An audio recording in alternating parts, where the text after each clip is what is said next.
Good morning and Shabbat Shalom. Welcome to United Israel World Union. We are coming to you live from the Sabbath morning service from the historical Synagogue in St. Francisville, Louisiana at Temple Sinai. We are here due to an arrangement between the Julius Freehahn Foundation and the West Feliciana Historical Society. We are thankful for this arrangement, and we are pleased to be with you to broadcast this morning. As you can tell, I am not Ross Nichols. I am standing in for Ross. I am Jodell Onstott. Ross is safe in Israel, for those of you that are wondering and kind of keeping abreast of the situation there. They have seen well over 600 rockets from Gaza there this week, but Ross and the Tanakh Tour are safe. Dave and Patty are there. And as I understand it, they are now in the desert. I also want to bring you awareness to the Women's Conference that is coming up in 3 short weeks. It will be at my house, December 6th through 8th. A lot of people are flying in from all over the United States, and I would love to have you. Last year, it was very much a rewarding experience. It was very uplifting as we encourage each other in this quest of truth, this journey that is within each of our hearts to return to the God of Abraham and to know him for ourselves. Today's Parsha, Parsha Vayera, it comes from Genesis 18. And what I find in this is a worldview that differs from many of the ideas that we have today. I find it very empowering, very motivating, and very relevant for our lives today, giving us a clear direction and a distinction that separates us from other ideologies in the world today. It's a knowledge that I believe is largely ignored. It's a plan of salvation that is really quite simple. And if we simply look to it, it provides incredible liberty, warning, but it really, I believe, motivates us to prevail in the way of Yahovah and gives us hope for the future. I'd like to share with you for just a moment, I guess my own personal journey. Each of us have our own stories, our own backgrounds, the things that have motivated us in this quest. It's like every person that I come in contact with, there's something within each of us that says the religion that I've grown up in, whatever it is that I am walking right now, it's not enough. It doesn't satisfy me. Whether there's inconsistencies, whether there's a hunger and a thirst that is not met, each of us see that there must be something more, a greater purpose, a greater design, and greater fulfillment than what we are currently living.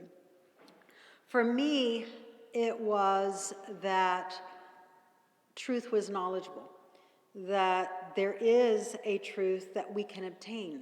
I started reading a lot of scholarship, and the overwhelming theme that I found throughout that scholarship was that truth is unknowable. If there is a God, we can never discover any clearly defined black and white ideas for truth or what that entails in a living human life. It's always individualized to each and every person. You see this in modern religion where everybody does what is right in their own eyes. You see it in modern religion where everyone says, well, God showed this to me, but it contradicts what he showed to your neighbor. So we're each carrying out this idea of truth in our own eyes, but it is never held accountable to anything beyond ourselves. So in my quest, I began with how would I know, or how could I distinguish any truth that God had given to Israel? And honestly, my first question was, did truth even exist in Israel? Because when I first started on this quest, my faith was very shaken. I didn't know if Israel's God, was he any different than the other competing gods of the earth? Was there anything that distinguished him? So I turned to academic scholarship. I turned to history. I figured that before I could understand anything here and now, I really had to know where this tradition, this history, and the text had come from. So the first thing that I did was compare the ideas of truth in Israel to that of other nations. I came across things that were quite challenging, and I'm sharing these things with you guys because if you keep searching, and if you're not satisfied with maybe where you're currently at, you're going to uncover these things in your journey. And when you do, you may find them just as discouraging as I did at one time. So one of the things that we find in ancient history is a creation epic that is common to both Mesopotamia and Babylon. These are told through pagan mythology, but they have familiarity, they overlap, and there are similarities with the book of Genesis. You have stories of creation, of the fall of man, of a great flood. You also have incorporated in there a tree of life, this symbolic of wisdom, and you also have this idea of a serpent. You have creation stories where it's the Enuma Elish, who is known as the 7 tablets of creation.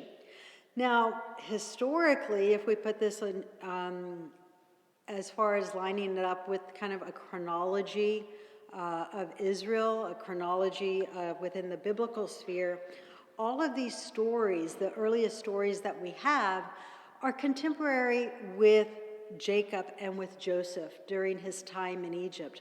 So this kind of gives you a contemporary frame of reference of when they were being created. The other parallels that we have to Torah are the tablets of destiny. This was the idea that whoever owned these tablets had power over others. These tablets were sealed in a breastplate, and they were heavily guarded. The mythology associated with this was that whoever owned these tablets had power, they could control over other nations, and they had the blessings, and all other nations would be subservient to them.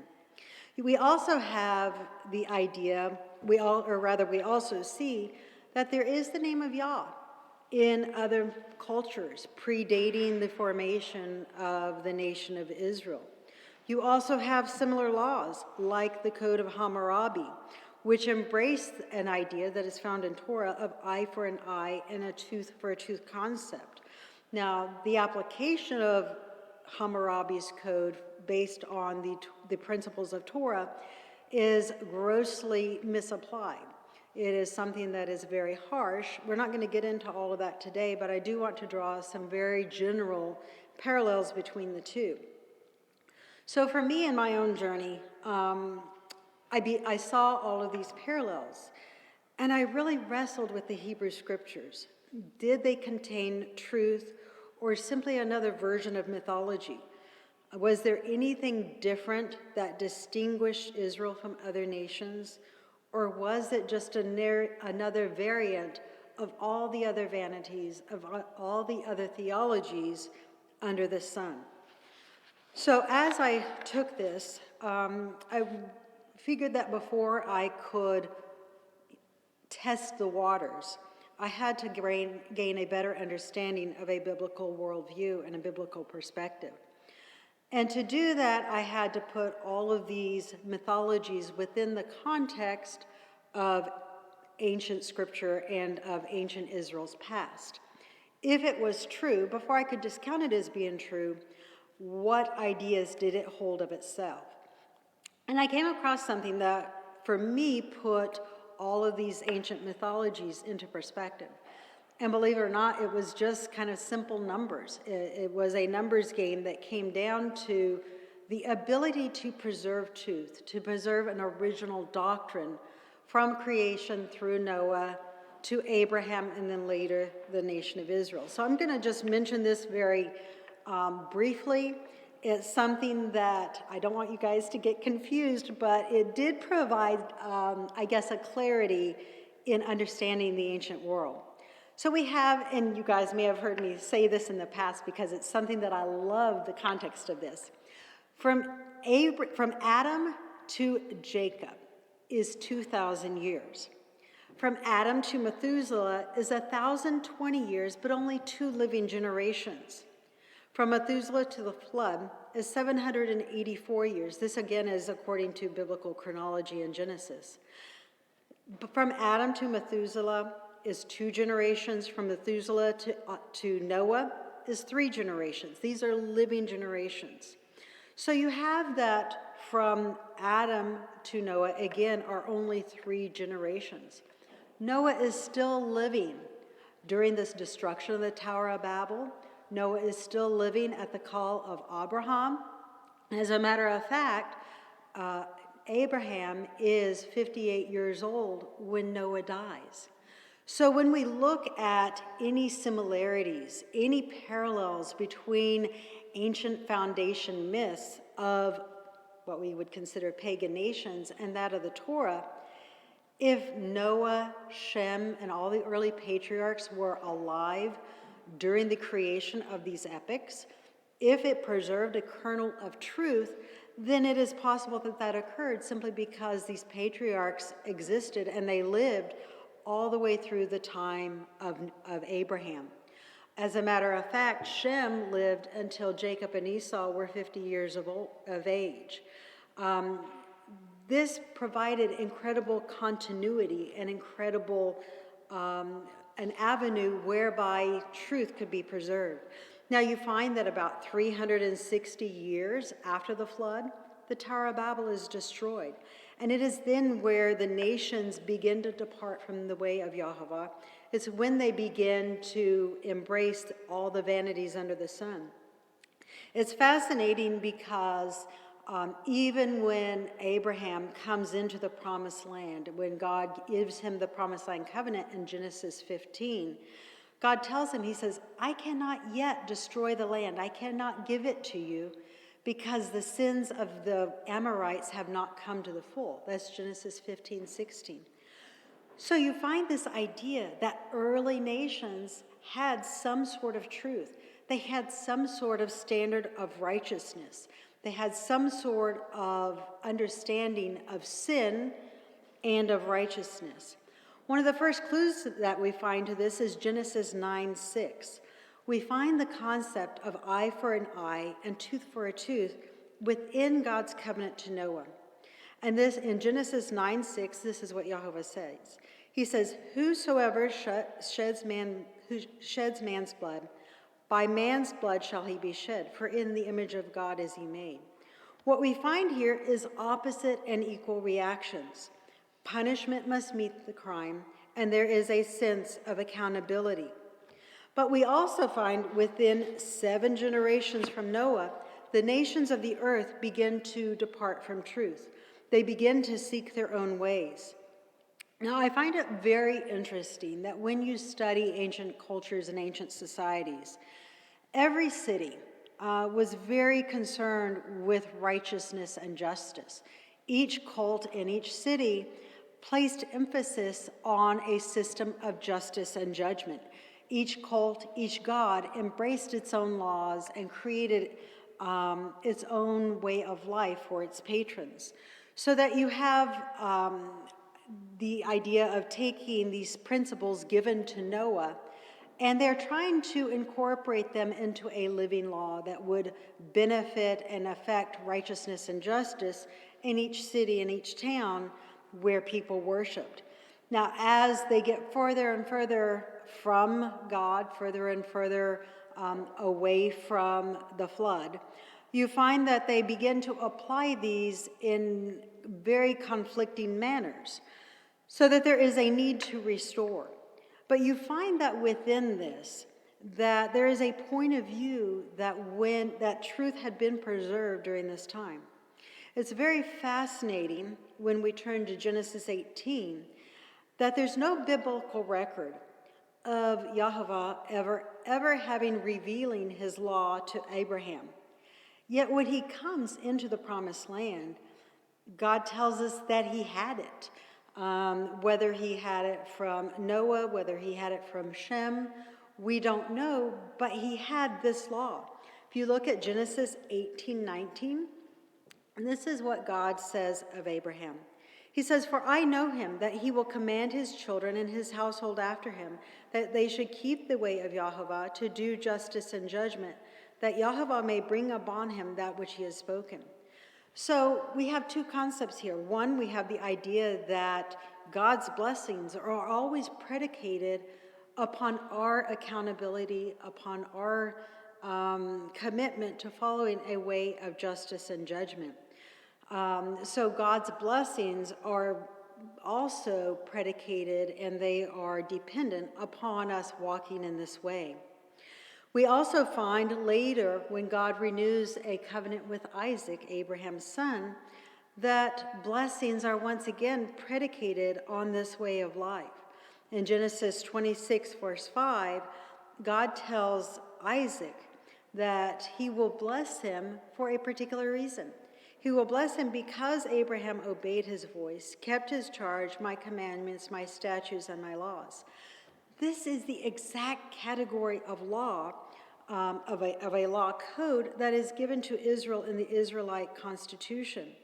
So if Abraham already had this way of justice and judgment, is it possible that other nations also had some sort of contact or knowledge with God's original truth? But then as time goes on, it becomes deprived into greater and greater departure from this law code. Again, the sins of the Amorites implies that they at one time had truth, but as time was going on, they were committed more to following in their own ways than what they were to a code and a rule of law. It's as though each nation was trying to put principles, God's principles, into a living law code, but no nation was quite getting there. You find that there's an emphasis in these early law codes that's placed on human relationships, of the relationship between crime and justice, and protecting and preserving the innocent. But as time goes on, you find that that emphasis wanes, and what replaces it is an emphasis on savior cults, where they become more centric on other people and other ideologies, replacing personal accountability. And they eventually devolve into this process where the actions of men are no longer matter, and they are very much watered down. So when we come to Genesis 18, we see that God comes down from heaven to judge Sodom and Gomorrah. Now, it's very interesting when you read through the account in Genesis 18. If you look at Genesis 18 and 19, God says that the reason that he has taken notice of Sodom and Gomorrah is because of the cries of the people there. Their cries for injustice have come up, but it is also a cry that they are being oppressed. This is kind of the same scenario that we see of Israel in Egypt. Israel cries out by reason of their oppression because of Pharaoh and the Egyptian. God hears his prayer and hears their prayer, and he comes to deliver them. Well, you see the same thing in Sodom and Gomorrah. God hears the cries of the innocent. He hears the cries of those who are being oppressed, and he comes down to see whether or not it's true. Now, it's very interesting that God hears their cries, but he doesn't know if their cries hold true or not. So this kind of puts some challenge to the idea of Yahovah being an omniscient God, one who knows all things in all places at all times. He hears their cries, but he has to send messengers to go and see, to check out the report to see if it is true. So in Genesis 18:21, it says, I will go down now, and I will see whether they have done is altogether according to the cry of it which has come up to me, and if not, I will know. This implies again that there is a standard of obedience, a standard of righteousness, which these nations once knew. Maybe not in this generation, but in generations past. Whether we speak of the Amorites, whether we speak of the inhabitants of Sodom and Gomorrah, that God could judge them for their own sins and for their wickedness. It's fascinating that the destruction of Sodom and Gomorrah occurs about 430 years after the flood. This is kind of a pattern that we see throughout Scripture. But it's also fascinating that God cared about a people that were not the seed of Abraham. God cared about people outside of Israel and outside of the Hebrews. He cared about righteousness and justice in Sodom and Gomorrah, just as he would later care about righteousness and justice in Nineveh some 1,000 years later. When God called Abraham's seed, when he renewed the covenant with Israel at Mount Sinai, he took the principles that he had given to Noah, which other nations had tried in vain to put into a living law, and he put them into his own code of law for Israel within the law of Moses. And he gave this to Israel. And it really replaced the former code by taking the principles and giving Israel something solid, something whereby they could live and structure the society that would benefit them, preserve their liberty, and really enable them to effectively carry out justice and judgment, preserving the innocent, protecting the vulnerable within Israel's society so that they could become sustainable. In Deuteronomy 11, verses 26 through 28, if you will turn there with me, this really encapsulates God's plan for Israel and what he would do with the nation of Israel. But I'm also want to show evidence that this idea of a covenant, this idea of blessing and cursing, in the broad biblical perspective of God's plan of salvation for Israel and for all nations, is not exclusive to Israel. It is something that is for Israel first, but once Israel prevails, all nations will follow. So this is the test that God set before Israel. Deuteronomy 11, 26 through 28. Behold, I have set before you this day a blessing and a curse. A blessing if you will obey the commandments of Yahweh your God, which I command you this day, and a curse if you will not obey the commandments of Yahweh your God this day, but will turn aside out of the way which I command you to go after the other gods which you have not known. So what we find, not just with Israel, we see this in all nations, but God did not actively interact with other nations as he did Israel. Israel becomes God's firstborn son. He calls them out of Egypt. You see this in Exodus 4:20 or 22, where God calls Israel out of Egypt. He makes them his peculiar people to preserve his way. But you find that Israel really does the same thing that all the nations had done before her. She follows this Sodom and Gomorrah pattern. During the Judges era, Israel sins. She's placed in captivity to the local groups of the nations. She obeys and gains her freedom. Then the cycle begins again. Israel wanted, throughout Israel's history, she wants to be like all the other nations of the earth. She has this yin and this yang, this love-hatred relationship with the Torah. At times she walks in it, she gains her freedom. At times she hates and despises it and wants to be in fellowship and like all the other nations, and she goes back into captivity. So you find that it goes back and forth. As this cycle continues for a period of 430 years, Israel grows tired of the blessings and the curses and this cycle of following the vanities where there's nothing new under the sun. So she asks for a monarchy. And she sees this monarchy as being something that will buffer her and protect her from these curses of the law. A king will stand between her and the curses that have continually brought her into captivity. But did this hold true? Was the king able to save her? Or was he able to take her out of the precedent that God had established that not even Sodom and Gomorrah could escape? I want to share with you a little perspective on this. Sodom was destroyed around 1970 BCE. 1,300 years later, Israel's prophets accused Judah and Jerusalem of committing all the sins as Sodom and Gomorrah's wicked cities.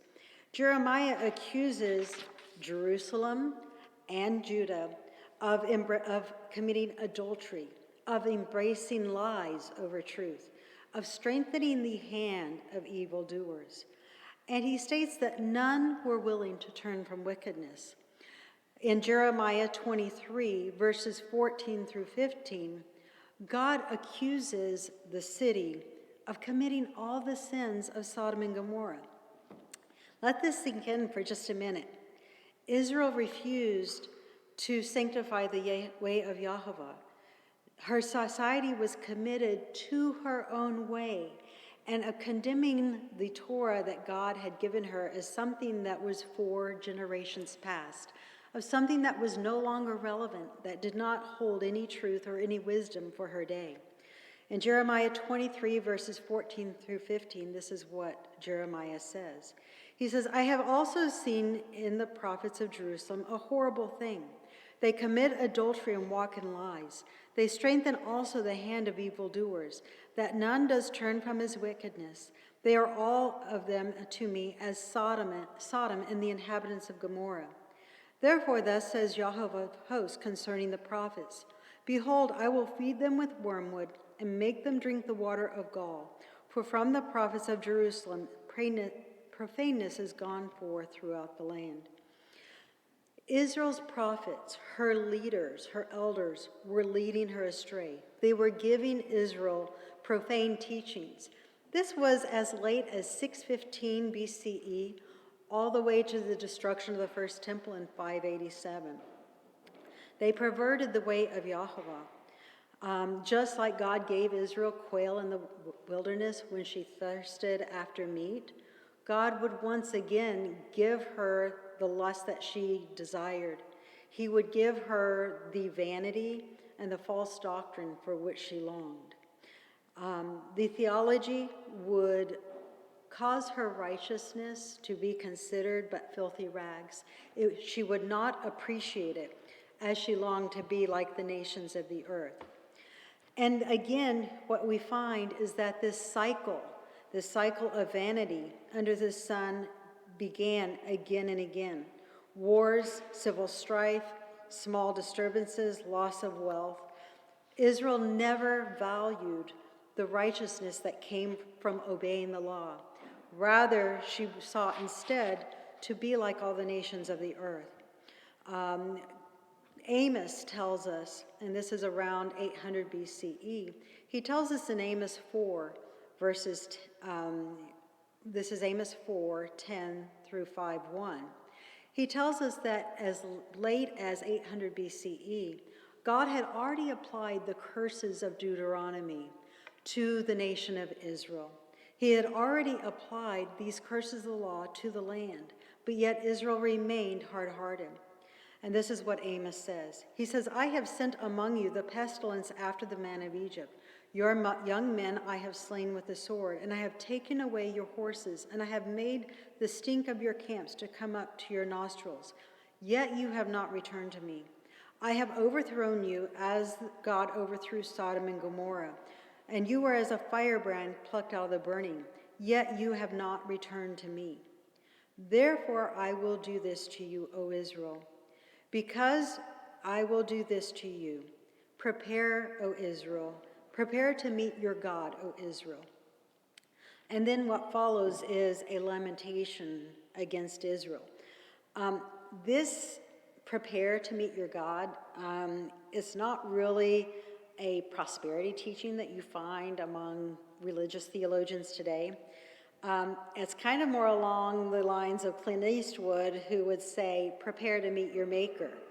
So this is not exactly a uplifting message per se, because Israel's sins are gross. They are very, very disgusting. They are perverted. And we find that this cycle, this continual cycle of disobedience, where there's nothing new under the sun, has occurred for the last 2,500 years. You find throughout the diaspora there are periods of peace where people become more law-abiding citizens, societies grow closer to the Torah, people gain more liberty. But then you find a new ruling faction, a new political force, whether it be a church organization or a political organization. They come to power and they oppress once again, departing from the Torah. And we see this depressing cycle occurring over and over again. So the question that I have, that I came away with in looking at all this, is, are we doomed to always repeat this cycle? Is this endless loop of obedience and disobedience just going to continue on forever, or is there a way out of it? Is there something, a message, any truth that God has left for us whereby we can break this loop and this change to the vanities under the earth? Today, just like in the Judges era, each of us does what is right in our own eyes. We go through these cycles, whether it's a particular group or people, and we become complacent in the justice or injustice that is upon our land. We turn our eyes to immorality that holds the very fabric and the integrity of our society together. You know, today adultery occurs throughout our land, affairs occur. People are complacent with the law. They think that it's only for one group of people and that it has no application to them. Idolatry runs rampant. People participate in intercourse during menses, something that most societies today just dismiss as being some tradition for long ago that has no application today. But is there something, is there a hope, or is there a future that God has left for us? And this is, I think, something for those of us who feel this yearning in our heart, for those of us that have this desire for righteousness. There are many, many promises that God has left for us. There is this promise, this of righteousness, and this heritage of hope. In Isaiah 45, verse 19, God has promised us that following his way of life is not vanity. It is distinguishable from all these other cultures whereby that did not profit. And in Isaiah 45:19, he says, I have not spoken in secret in dark places of the earth. I said not to the seed of Jacob, seek me in vain. I, Yahovah, speak righteousness. I declare things that are right. So many of us, we have journeyed, and we are here because we have this yearning in our heart. We want to know this original path of salvation, and we want to seek out the old ways, and we seek God's original redemptive message of truth. God promises that if we seek him, it's not in vain. Where we are right now may be lonely. It may feel isolated. It may feel that there is no hope and that the world around us is going to simply continue as it has for the past 2,500 years. But there is a blessing that comes from plainly seeking the message that God has given to us. And today's Parsha actually contains a truth of salvation that is ignored by too many people. It is downplayed and it is mitigated when this truth has the power to challenge each of us to hold fast to our integrity and to hold fast to the righteousness that God has established for us. When God tells Abraham that he is going to see if the sins of Sodom and Gomorrah merit destruction, Abraham begins to advocate for the righteous among Sodom and Gomorrah's society. And I love this question that Abraham poses. This was, I would say, the turning point for me when I compared Israel's theology to that of the other nations. And that is Abraham's question in Genesis 18:25. He says, "Shall not the judge of the whole earth do right?" That, to me, is one of the most powerful questions in all of Scripture.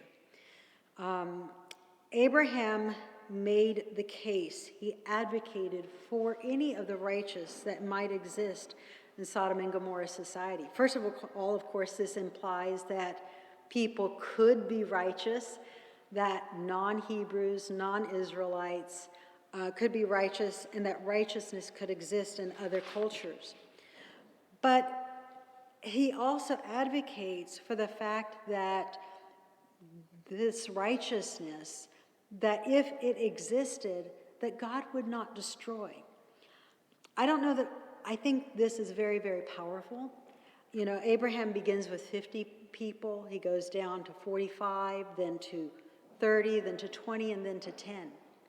If there were 10 righteous people that existed in Sodom and Gomorrah, Yahweh would not have destroyed it for the sake of the righteous that lived among her. He would not have delivered the same judgment to the righteous as the wicked. And this, again, is another distinguishing feature between the religion of Yahweh and other religions. Abraham says in 1825, "Far be it for you to do after this manner, to slay the righteous with the wicked, and that the righteous should be as the wicked, that be far from you. Again, shall not the judge of the earth do right?" So Abraham implies, he very clearly states, that if Yahweh is a righteous judge, then God puts distinction between the righteous and the wicked. There are rewards for righteousness that differ from the consequences of wickedness. So it is fascinating today that almost every modern religion really embraces Yahweh as an unjust God. When conflict occurs, when economic downturn occurs, we blame God. We do not look to the blessing and the curse that God has set before us, the blessing of obedience and the curse of disobedience. When wars or national conflict occur, we blame God. We don't look to our own accountability and our own vanities that we have embraced. When we are persecuted as a people, we blame God. We think that we are suffering innocently. We do not look to or hold ourselves accountable to our ways and our vanities that we have embraced. When a land or territory erupts in violence, once again, we blame God. We do not look to our own accountability, and we do not consider that the judge of the earth does right, that he rewards righteousness, and that he does not count the righteous the same as the wicked. Ezekiel tells us that one day, when we look back over the course of human history, when we look at God's interaction and his judgment of Israel and her children, he states in Ezekiel 14:23 that we will one day know that God has not done without cause all that he has done in his judgments of Israel. So as I looked at this evidence, if God were to refrain from the judgment of a city with gross iniquities who were oppressing the people, the cry of the innocent came up to him. If God would spare a city for the sake of 50, for the sake of 20, how much more powerful is it today if there were 100 righteous people, if there were 500 righteous people, or if there were 1,000 righteous people? And I think this is the incredible truth that we find in Genesis 18, and that is that your righteousness matters. Your righteousness makes a difference. It shows that what you do is not in vain. And in fact, you and I are God's secret weapon against the vanities under the sun. You and I are instruments whereby God can break this endless cycle of vanity. God has left a 4,000-year-old instructions for all of us. It's an inheritance that is freely available to all and any who seek it. In Deuteronomy 4:27 through 30, God left instructions that are capable of breaking this endless cycle of wickedness, God's judgment of that wickedness that leads to destruction and death. God has promised that if we seek him, it is not in vain. If we seek him, we will find him. This is how God uses you and I to be righteous people among a Sodom or a Gomorrah who can change the course of history.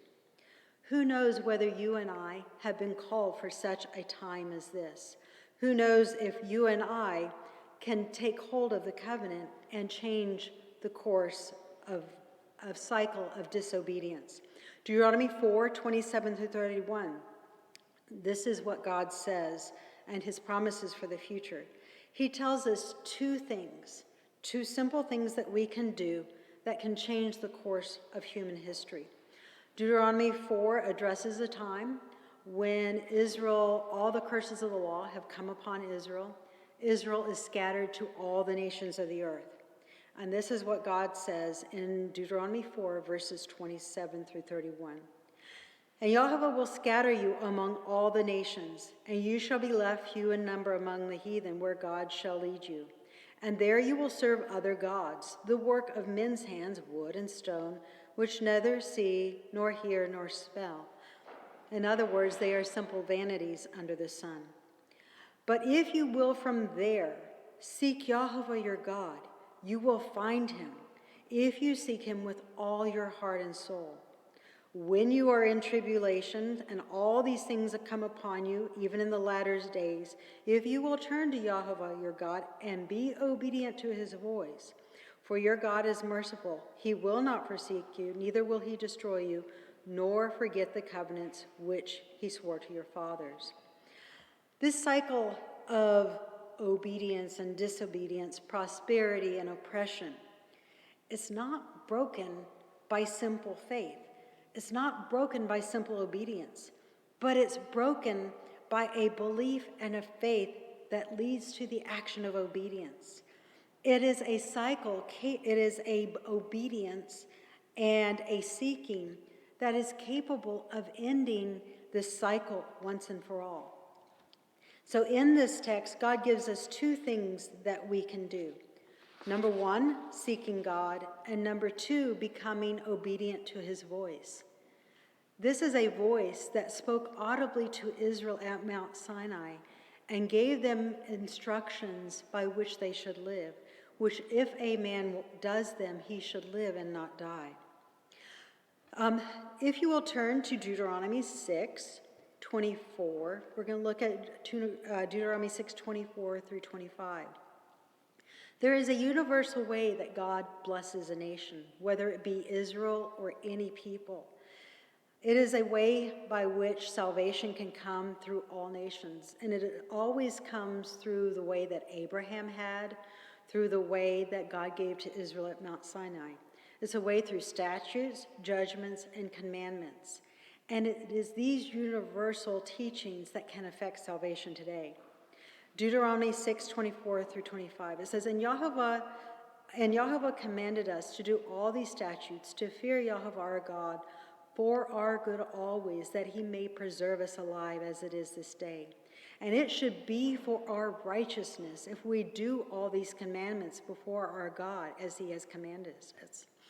Again, we find the idea that your righteousness matters, your obedience, your preservations, your upholding the law matters. And it is actually this righteousness that can change the course of human history. Solomon tells us in Proverbs 11, verse 6, he talks about the power of righteousness. And he states, The righteousness of the upright shall deliver them, but the transgressors shall be taken in their naughtiness.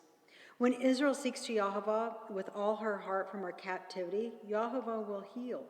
He will remember his covenants with Israel's ancestors.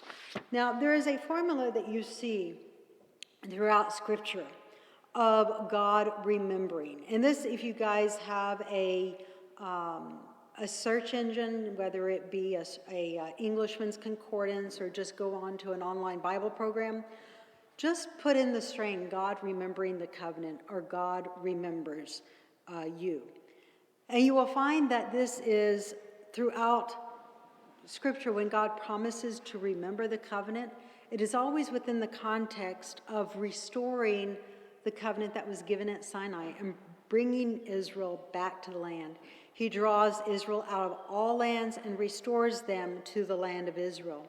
The promise is first given in Leviticus 26, we're going to look at verse 33 and then skip to 44 through 35. And this again parallels what we see in Deuteronomy. Jehovah says, "And I will scatter you among the heathen, and I will draw my sword out after you, and you shall be desolate, and your cities waste. And yet for all that," skipping down to verse 44, "when you are in the land of your enemies, I will not cast you away, neither will I abhor you to destroy you utterly, to break my covenant with you. For I am Jehovah your God. But I will for your sakes remember the covenant of your ancestors who brought you forth out of the land of Egypt and the sight of the heathen, that I may be your God, for I am Jehovah." Throughout Scripture, God tells of a new day, a day wherein the cycle of disobedience, obedience, of following the ways of the nations will be broken. We will lose our heart and our desire to be like other nations. We will lose our desire to follow in the immoral statutes and the ways of oppression that other nations embrace.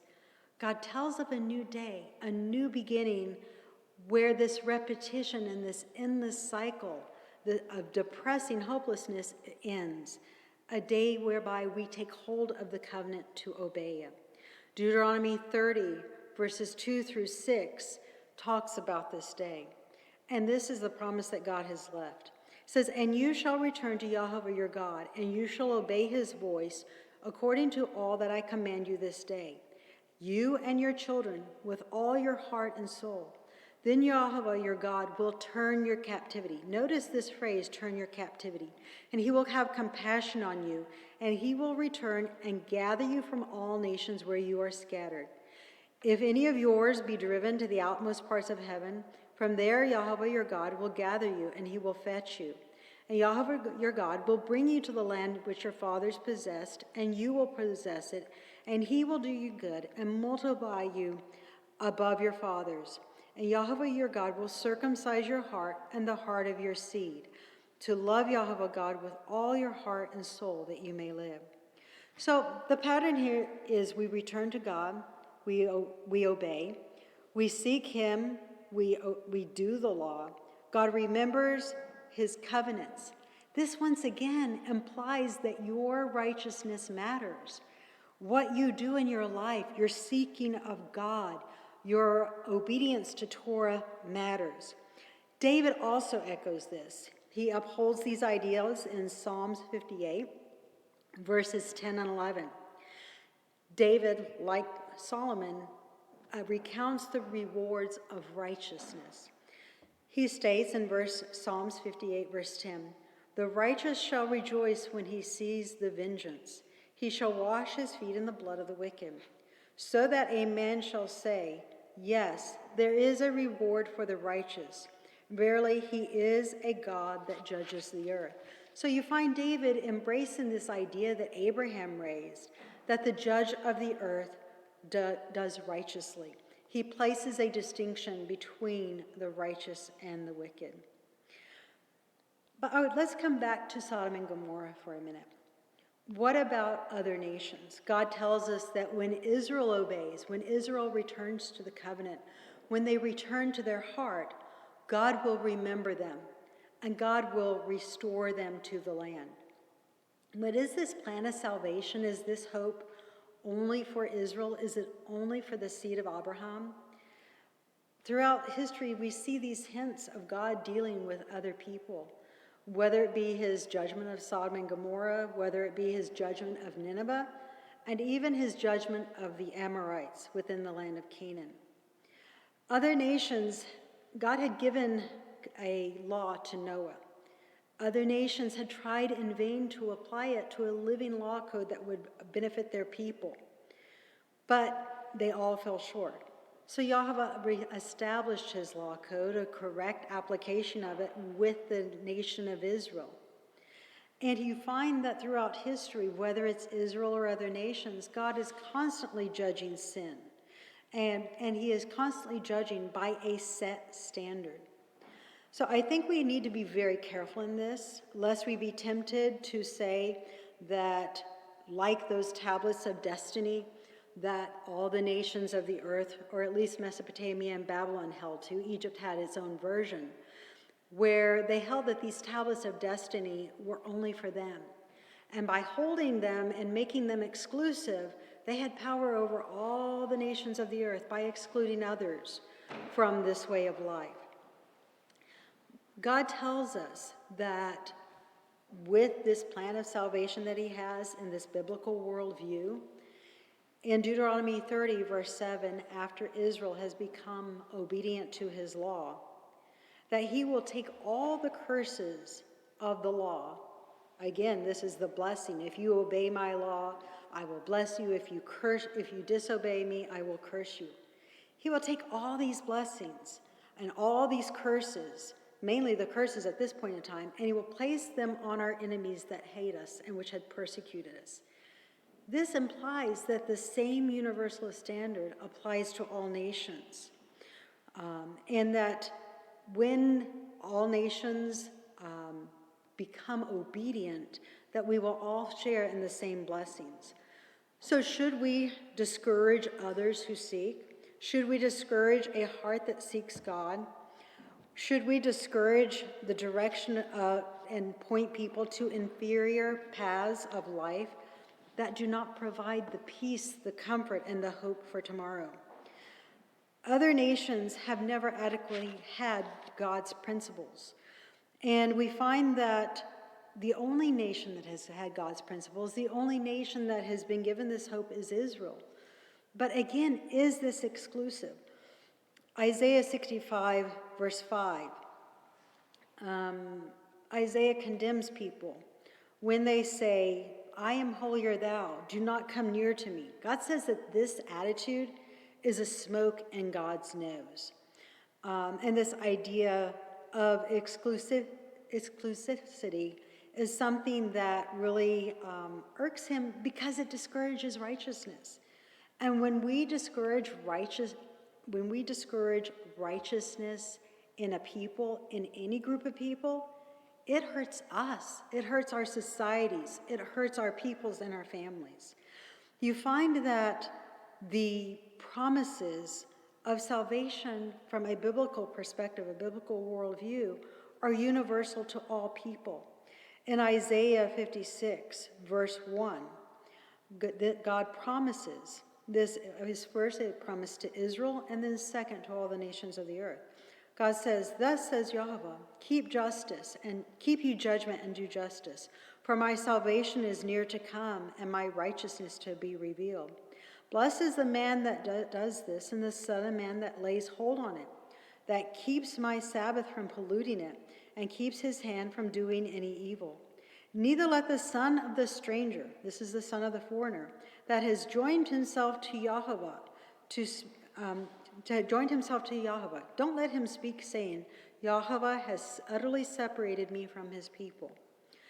So God is encouraging any that love Torah, any that desire obedience to God, that his law should unite us.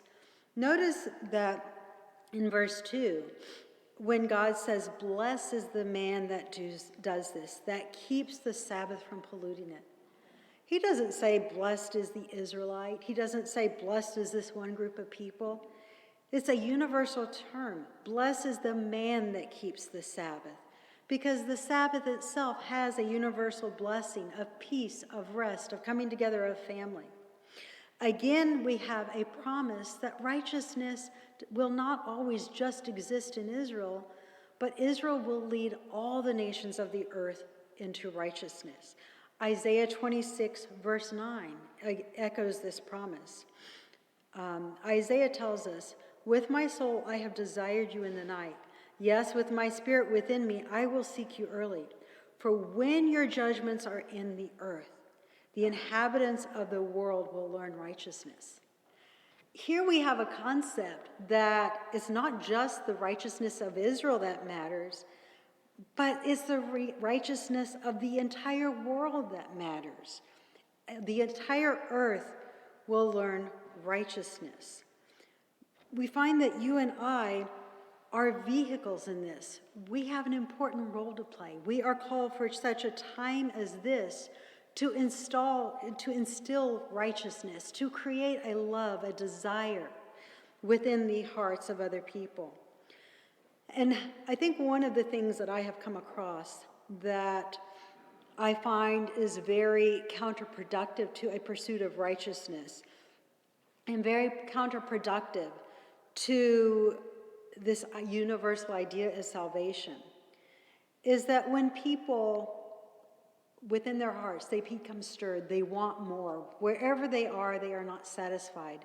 So they begin searching for Yahweh. They begin searching for God by various paths. And they begin to see the goodness of Torah. They begin to see the blessings that it has for the future. And then you have people that come along and they will say, well, why do you want to keep Torah? And then they imply that by keeping Torah, it has only brought them death, persecution, and sorrow.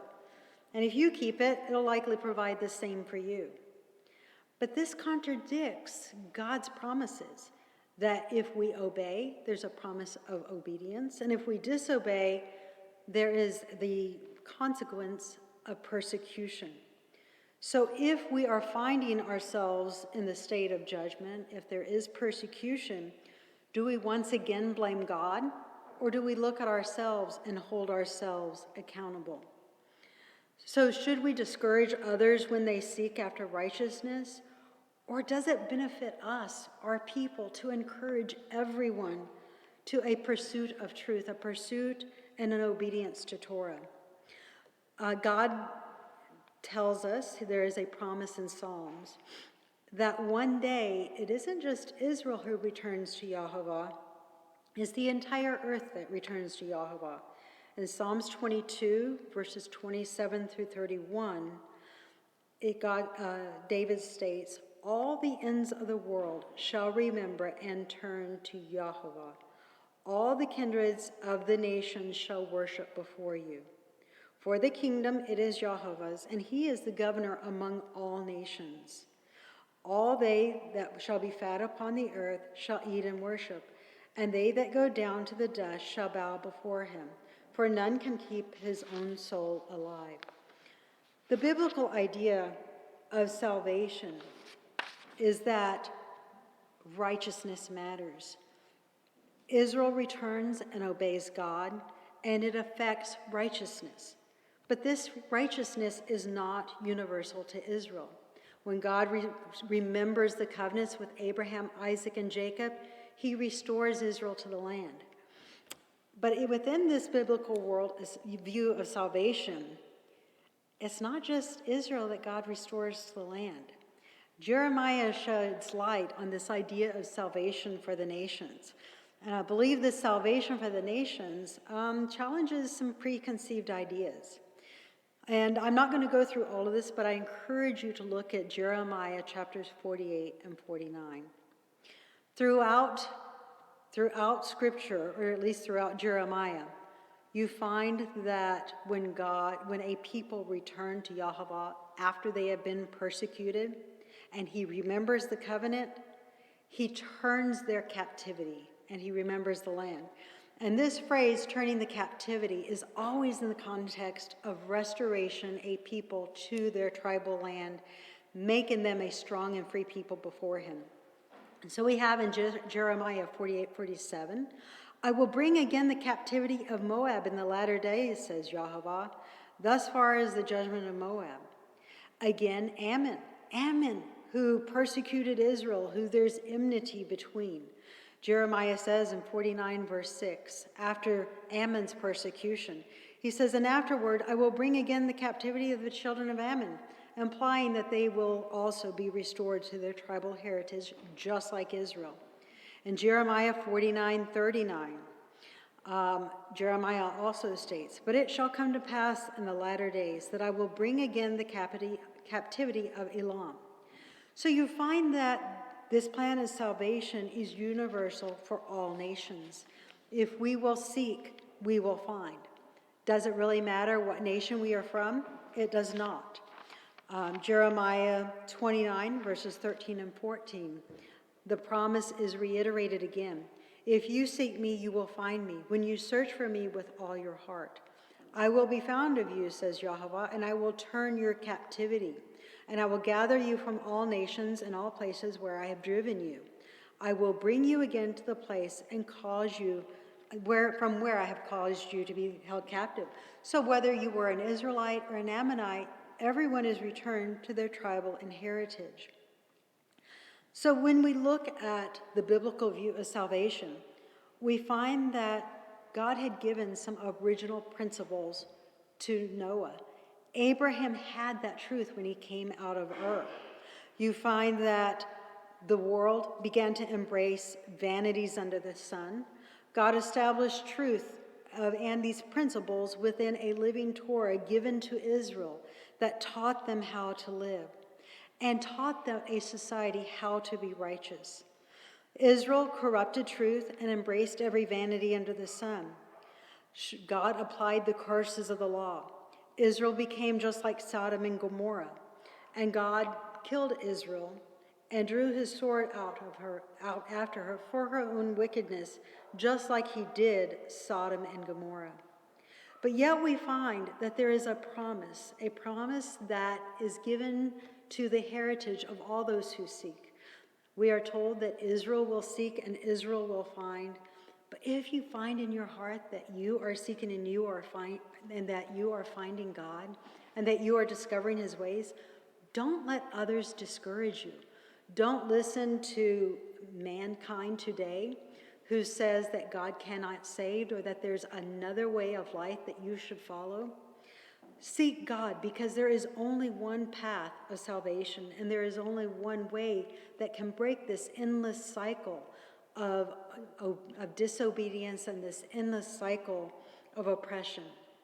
I'm going to leave you with Hosea 10, verse 12 today. And Hosea encourages us to seek after righteousness, and he encourages us and reminds us that once again, your righteousness matters. Hosea 10, verse 12 says, "Sow to yourselves in righteousness, reap in mercy, break up the fallow ground, for it is time to seek Yahweh, till he come and rain down righteousness upon you." The time to seek Yahweh is today. Don't put it off till tomorrow. The time to obey is today. Don't let anyone discourage you from observing the Sabbath. Don't let anyone tell you that this way of Yahweh is not for you. Your righteousness matters, and who knows but what you are not called for such a time as this? Who knows but what God has not put you in his quiver to be a righteous voice that stirs up in your neighborhood and your city a movement that begins to be 50, that begins to be 100, that begins to be 100. Until that voice and that movement and that love of God cannot be suppressed, and the Spirit of God moves upon all people to effect the salvation that he has promised to all of us. So be of good courage, be of good cheer, and Shabbat Shalom.